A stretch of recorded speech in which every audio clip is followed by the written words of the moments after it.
everyone, it's Brittany here with Alinary Experience, and come with me as we feed the butterflies today. This here is a fruit. This is the whole fruit that's called huito. Huito in Espanol. I have no idea what that is in English, but Uncle Augusto informed me that this fruit was called huito. It kind of feels like bread, but it looks like a potato in my mind. And I don't know if it just feels like bread because it's like a super ripe fruit right now and it's not like edible for people really. I don't know. Alex found this on our property when he was trying to kind of clear out where the river had receded and just left like a giant clump of just dead leaves and everything. And we don't want that smelling like dead vegetation as it continues just to sit there and rot. So he's cleaning that out and he found this huito and he said it was good to give to the butterflies. So that's what we're doing. So I don't know if this is actually like its normal color or this is just its color since it's really, really ripe. Unsure about that. I will try to get more information for you guys and I'll just write that in the description of this video. But that's what the outside looks like. That's kind of what it feels like. And this is what the inside looks like. These are the seeds. And my guess would be you just eat this meat portion and not where the seeds are. But I really don't know because I've never seen anybody actually eat this fruit down here. At least not to my knowledge. It's not a very strong smelling fruit either. Like it definitely smells fruity, but I don't really know how to describe the fruity smell. Like it's not berry-y, but not really melony either, but kind of a mix of both, if that makes sense. But yeah, it's not really like a super strong, fragrant smelling fruit. At least it's not at this stage. So none of the butterflies have come to go eat it yet. But that's probably because it is kind of sprinkling and this feeding platform is out in the open. Oh, there is one right there. The Morpho-Muson has decided to come and eat this one. Very cool. Let's see if it'll stay with me as I go to our next feeding station. Now we have different feeding stations stationed throughout the garden. And I've kind of noticed that the stations that we tend to put food on the most regularly, the butterflies tend to like all hang out right there. So I try when it's my day to make sure to feed the butterflies. I try really, really, really hard to feed in the non-usual areas.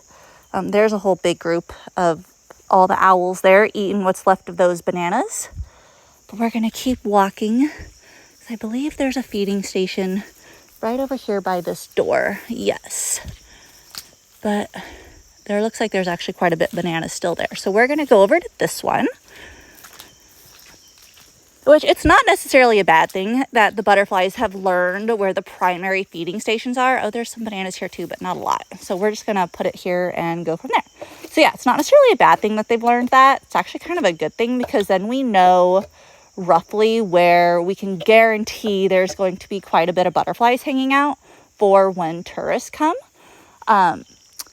But still, I like to kind of mix it up a little bit for the butterflies. It's called enrichment, and basically enrichment is exactly what it kind of sounds. It is something to keep the butterflies engaged.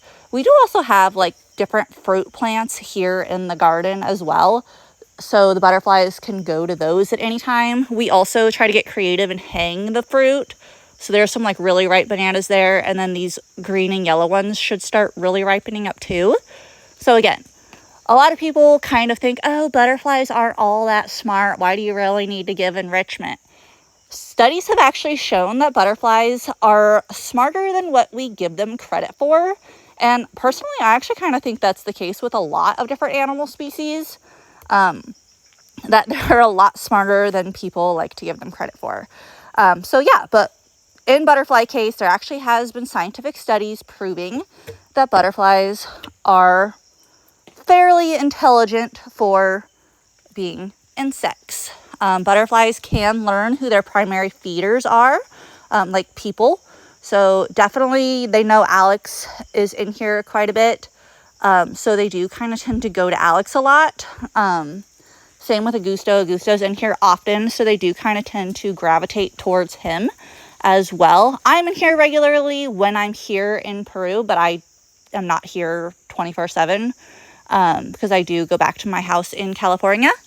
But yeah, butterflies are a lot smarter than we give them credit for. And like I said, enrichment is really important for animals, especially animals that are in a conservation, zoological, or rescue facility.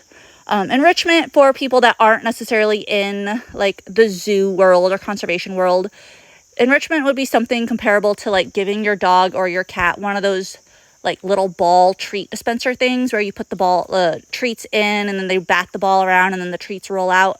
That's enrichment. That's engaging their mental capability and also mimicking what would naturally happen like out there in the wild. So like cats would naturally have to hunt for their prey. So being able to like bat something around and quote unquote hunt and then get a treat reward, that's mimicking those behaviors. So that's what enrichment is. And again, we do like to do that for our butterflies as well. We got to make sure that they're happy and healthy. And that includes physical as well as mental health here at Awanari Experience. So I hope you enjoyed today's video. Bye for now.